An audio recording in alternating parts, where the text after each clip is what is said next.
Hi, and welcome back to another episode. I'm Mike Quincy. I'm Alex Nizick. And I'm Jake Fisher. So the topic du jour, the topic of the year is almost always what's going on with electric cars.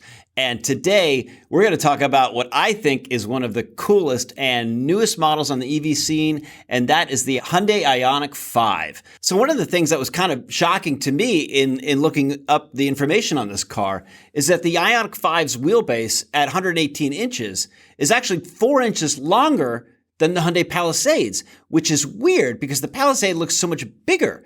And also, to kind of put it in comparison's sake, the Ioniq 5 is a bit wider than the Ford Mustang Mach-E. Like competing EVs, the Ioniq 5 is built on a skateboard platform around a large battery, 77.4 kilowatts, and it has an electronic motor mounted on the rear axle. The more powerful all-wheel drive versions add a front axle-mounted motor. The company says the 5's cruising range will be around 220 to 303 miles, depending on the model. The rear drive version makes 225 horsepower. All-wheel drive models get 320 combined horsepower from the dual motors. Inside, the Ioniq 5 looks super futuristic. Two large 12-inch flat screens for the instrument panel and the infotainment system. And keeping with the green theme, keeping this green theme percolating, many elements within the car, such as the seats, the headliner, the door trim, the flooring, are made from recycled plastic bottles and plant-based and natural wood yarn, which means like if Jake gets hungry, he could actually eat it. The roof is equipped with solar panels that can offset battery discharge when not being used and provide additional driving range. Pricing starts at $39,700 for the standard range, and it climbs up to $54,500 for the long-range all-wheel drive Ioniq 5 Limited that we rented from Hyundai. These are our first impressions of this car. We don't have our test model yet, but I am going to charge up Jake and get his first impressions. All right, I'm going to start with what I don't like about this vehicle, and it's the name. And what is wrong with car manufacturers' abilities to name vehicles? I mean, we talked about the Mustang Mach-E. That's not a Mustang. But here we've got a car company that has a car called the Ioniq, which is kind of like a blah, kind of boring vehicle. And now there's the Ioniq 5, which has really nothing to do with that other vehicle. And it's a unbelievably interesting vehicle and a very exciting vehicle. I mean, it's kind of like what Hyundai did this before with Genesis. It's like, hey, there's a Genesis Coupe, which is like a sports car. And now we've got a Genesis brand. I mean, so I'll get over the fact that it's named after it's ironic. I don't know, whatever you want to call it. Let's ignore what it's called. It is a fascinating vehicle. And what it is like, when they talk about like, you look at like cell phones, right? You know, you have like a certain type of cell phone and a certain form factor, that really becomes ubiquitous to like, this is the way things are going. We've got a new form factor, I think, when it comes to electric vehicles. And it's it's kind of like the Tesla Model Y or the Ford Mach-E. And now with this Ioniq 5, it's like, is it an SUV? Is it a hatchback? It's got a real long wheelbase, really optimizing room inside. And what's exciting about that is, unlike other EVs from, say, Hyundai and some other ones, this is, you mentioned the skateboard platform. What that means is they have really rethought this vehicle, much like Tesla has done in the past, and the Mach-E does too, new platform, and really optimizing interior space and cargo space around this new type of platform. So the floor of the vehicle is a battery, and there's a long wheelbase, which actually makes it handle very grown up. I mean, like you said, the Hyundai Palisade is this huge SUV, and this has got a longer wheelbase. So it drives very nice. It's a very quiet vehicle. It's very roomy inside. It's not huge outside, so parking is no big deal. But it just feels airy inside, and it is very modern. And again, we haven't spent a whole lot of time with it, but it doesn't seem like let's change things for change's sake and make it all kind of, it seemed kind of like a very easy to use, straightforward vehicle that is very pleasant to drive, handles really nice, has all those benefits of that purpose-built electric vehicle with that low center of gravity where it handles nicely. And it looks striking. I mean, just all the body lines and the cues, and it just really a quite striking vehicle. Alex. Yeah, I had that little hesitation because I'm getting whiplash, nodding my head at Jake because he's absolutely nailed it. That impression is incredible. But I also got a chance to drive this car. So what did you think? Yeah, we did, and we drove it pretty much primarily around the track. So wouldn't say these are much more than first impressions, but like Jake said, I mean, it seems extremely impressive right off the bat. And I think to your point, Jake, they don't appear to have phoned anything in with this design. I'll say it that way. Like everything feels purposeful, and it's a new architecture, like you said, and they really seem to be taking advantage of it in really cool ways. And then I know we don't typically discuss styling too often, but I think it's worth mentioning just how, concept vehicle like this car is. They really, at least from more so than I've seen recently, if you go back and look at the concept that debuted a couple years ago before this car, they kept a lot of it, and I think that's just goes to show that they're committed in a lot of ways to doing things that maybe aren't necessary, but they did them to improve the usability or even just keep this really striking design. So it's very exciting. And then I'm very interested to see, what happens in the future with this platform that you mentioned, this skateboard platform that is, not exclusive in terms of its concept that Hyundai has here. So a lot of electric vehicles are using this skateboard motors at the, axles. So I think product differentiation is becoming such an interesting thing to think about, not only within brands. So, how Kia is going to utilize it and do something different with their EV6, or Genesis does something different, but just how different brands are going to take this skateboard concept and, put stuff on it that makes them more compelling or interesting, depending on, which brand or that you're deciding to go with. So I think that's super cool. I think you're totally right, by the way, in terms of the styling. I mean, the pictures, the video do not do this vehicle justice. I mean, you look at it and it looks like something on the show floor of a concept car that's coming out in 5 years. It doesn't look like the concept car that will actually never actually get to buy. Exactly. That's a concept car, nothing like that. Yeah. It looks like it should be the size of a Volkswagen Golf or something in pictures, and then you see it in person. I remember walking into our garage for the first time and seeing it sitting there, and it's on these like 20-inch wheels, and it's big. It's look like somebody just scaled up a GTI by 30% or something like that. So it's like you said, Jake, very interesting and a new segment or proportions that they're exploring with these electric powertrains.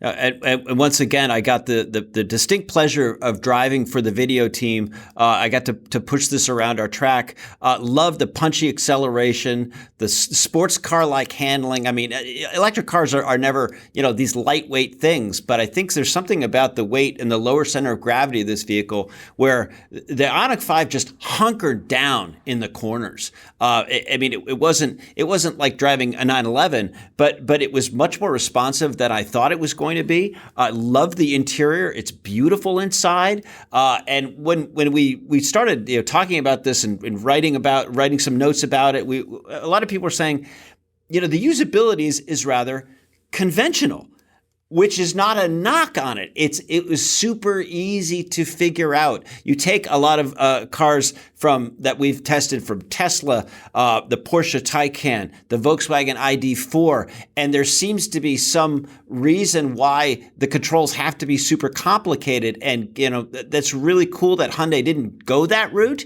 And so it's from a dynamic standpoint, I really loved it. From an interior control standpoint, I really loved it. I've been on this podcast for a while now, and I'm kind of more of the EV skeptic when it comes to, are people buying them? Do they make any sense? Are they too expensive? And I've never liked the EV kind of as a fashion statement or a status symbol, but I got to tell you, this is like one of the first electric vehicles that I've driven I could actually see owning one.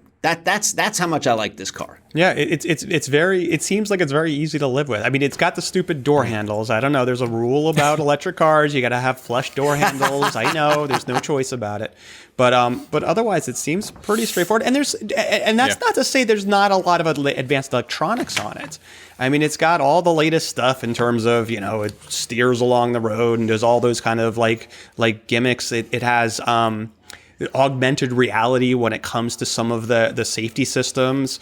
We're seeing more of that where, it actually, you could see which way to turn, it'll show you on the screen. I mean, there's all these different options. So it definitely has those latest features, but it doesn't seem to take away from just like, if I want to drive the car, I'm not like constantly bombarded with different ways of doing simple things.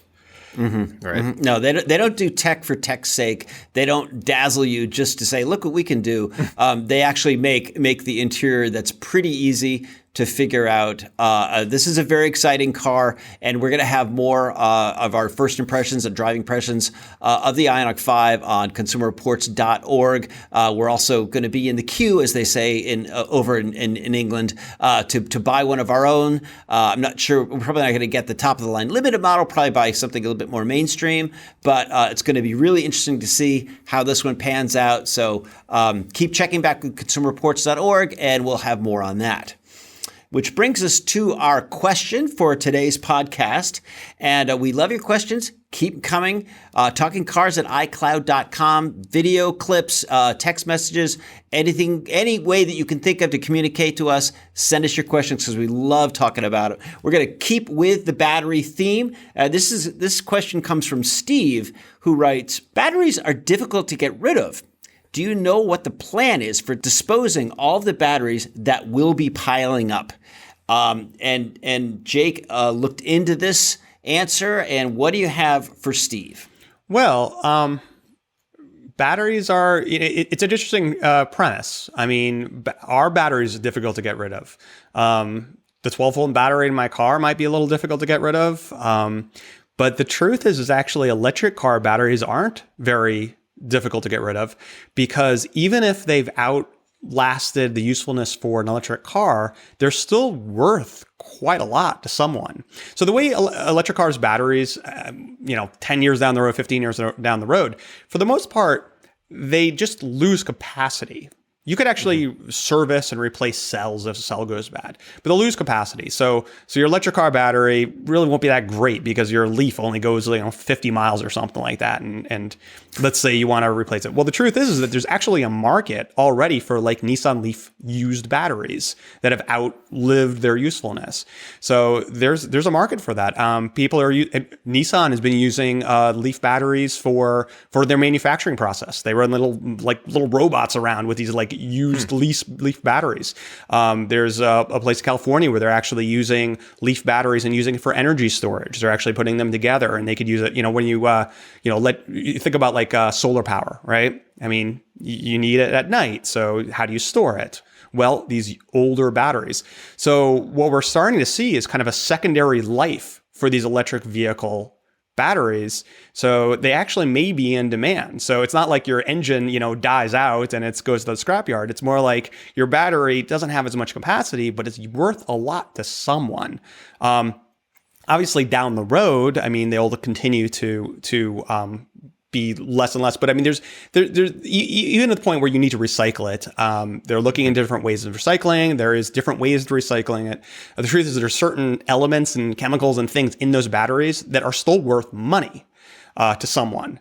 So it's a great question. I mean, the truth is right now they're worth something, even old. Mm-hmm. I mean, there are people that buy EVs because they are concerned about the environment, and this is just kind of another piece of the puzzle. And as you described, the value of these batteries being worth something, even though the application in the car isn't really working out anymore. It just reminds me of even with older cars, usually the sum of the parts is worth more than the car as a whole. Well, I think we're still in a relative, infancy as far as EV tech and battery tech goes. So we've in this past year seen so many automakers make claims of where their EV tech is going to go in the next 20 years, and the cars they're going to offer, but also the battery technology that they're going to use in this ever long quest to reduce the amount of rare earth metals used in the batteries and, changing chemistries and way down the road, solid state batteries. So I think, it's going to change as time goes on, like Jake said. And, when you get to that recycling stage, what people are after is going to change based on the chemistry that's used at the time or, so I think it's just it's a great question and something absolutely to keep our eye on and see how it develops. Well, I'm just saying, going forward, I mean, it's that recyclability needs to be built into the process. I mean, much like when you go and buy something and it's like made from recyclable materials. I just bought a pair of running shoes, which they say they biodegrade easier than other running shoes. So, I mean, I think as they develop these batteries, they have to make it so it's easier to dismantle them and recycle them too. Running shoes. What happened to this barefoot running stuff? Come on, running shoes? Really? I know. I've given up my barefoot times. Anyhow, we're running low on our own battery power here. We got to wrap this up. So thanks very much for that battery question. Love talking about the Ioniq 5. That'll about do it for this episode. It's all the time we got. As always, check the show notes if you want to get more information on the vehicles and topics that we discussed. Keep the questions coming. TalkingCars@iCloud.com. Thanks so much for tuning in. We'll see you next week.